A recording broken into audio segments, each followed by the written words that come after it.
પ્રભુ ઈસુના ગૌરવી નામમાં આજની સવારની પ્રેમી સલામ. જય મસીહી. Praise the Lord. હાલેલુયા. પ્રભુનો આભાર માનીએ છીએ. ફેબ્રુઆરી માસના પ્રથમ દિવસ માટે ઈશ્વરની સ્તુતિ કરીએ છીએ.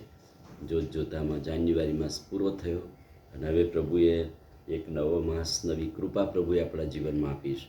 અને રોજ દિન પ્રતિદિન પ્રભુ એના વચનોથી આપણને તાજા રાખે છે. જો એનું વચન ના આવે આપણી પાસે તો આત્મિક રીતે આપણે કેવી રીતે બળવાન બનીએ. પણ પ્રભુની કૃપાથી દરરોજ એ વચન પ્રાપ્ત થાય છે અને વચનના પ્રકાશમાં આપણે જીવીએ છીએ. અને આજે યશાયા પ્રબોધકનું પુસ્તક, તેનો 44મો અધ્યાય અને તેના 1-11 વચનોમાં પ્રભુ ઇઝરાયલને, યાકૂબને જે ઉત્તેજન આપે છે અને મજબૂત કરે છે, તૈયાર કરે છે. આમ તેમ જોઈશ નહીં, ગભરાઈશ નહીં, બીશ નહીં, એવા લોકોથી ડરીશ નહીં. અને હું જે ઈશ્વર છું, હું જે પ્રભુ છું, જેણે તને બોલાવ્યો, જેણે તને પસંદ કર્યો, જેણે તને આટલું મોટું નામ આપ્યું, એ પ્રભુ મહાન છે.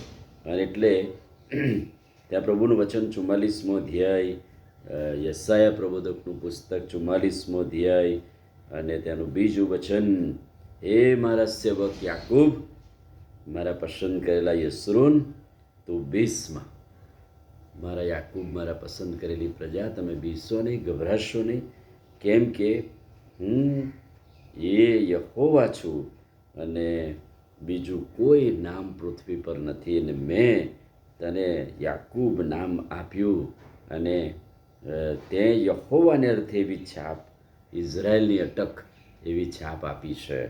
અને એટલા માટે ઉદ્ધાર કરનાર, ઇઝરાયલનો રાજા, પ્રભુ સૈન્યનો દેવી યહોવા એને યાદ દેવડાવે છે કે આદિ અંત હું છું અને હું તને કહે છે કે દોરીશ, બહાર લઈ જઈશ. અને 44મો અધ્યાય 8મું વચન ફરી પ્રભુ યાદ દેવડાવે છે, ગભરાશોમાં, બીસોમાં. શું મેં ક્યારનું સંભાળીને તમને જાહેર કર્યું નથી કે હું ખડક છું, હું પ્રભુ છું, હું કોઈ કોરેલી મૂર્તિ નથી, પણ હું તો કહે છે કે પ્રત્યુત્તર આપનાર ઈશ્વર છું. એવા પ્રભુ મળ્યા, એવા માલિક મળ્યા, એની વાત કહે છે. અને બીજું વચન એ તો મૂસાએ પ્રભુને કહ્યું ને મૂસાએ નિર્ગમનું પુસ્તક 14મો અને 13મું વચન, મૂસાએ લોકોને કહ્યું કે બીહોમાં ઊભા રહો અને યહોવા આજે તમારી માટે બચાવ કરશે, તે જુઓ. યુદ્ધ ઈશ્વરનું છે, પ્રભુ યુદ્ધ કરશે ને તમારે શાંત રહેવું. આ વચન સાક્ષાત એ કહે છે કે ઇતિહાસમાં બનેલી ઘટનામાં અબ્રાહમ લિંકને રિચાર્ડ ઓર્લેસલીને કહેલું. શું કહેલું? જ્યારે રિચાર્ડ ઓર્લેસલી ત્રીજી વખત ઇલોઇસ પ્રાંતના ગવર્નર તરીકે ચૂંટાયા ત્યારે બહુ નિરાશ અને અશાંત બની ગયા હતા. કારણ કે આંતરિક લડાઈમાં તેમનું યુનિયન પાછું પડ્યું હતું, હાર મળી હતી. હવે એમ થશે કે નિરાશા અને હતાશાભરી પરિસ્થિતિમાં એમણે અમેરિકાના પ્રમુખ અબ્રાહમ લિંકને લખ્યું કે મને લાગે છે કે અમે બધું ગુમાવી દીધું છે. ત્યારે અબ્રાહમ લિંકને પત્ર વાંચ્યો, અદ્ભુત રીતે જવાબ આપ્યો. અને જવાબમાં આ વચન ટાંક્યું, નિર્ગમન 14:13, અને કહ્યું કે બીહોમાં ઊભા રહો ને યહોવા આજે તમારો બચાવ કરશે, તે જુઓ. યહોવા તમારા માટે યુદ્ધ લડશે, તમારે શાંત રહેવું.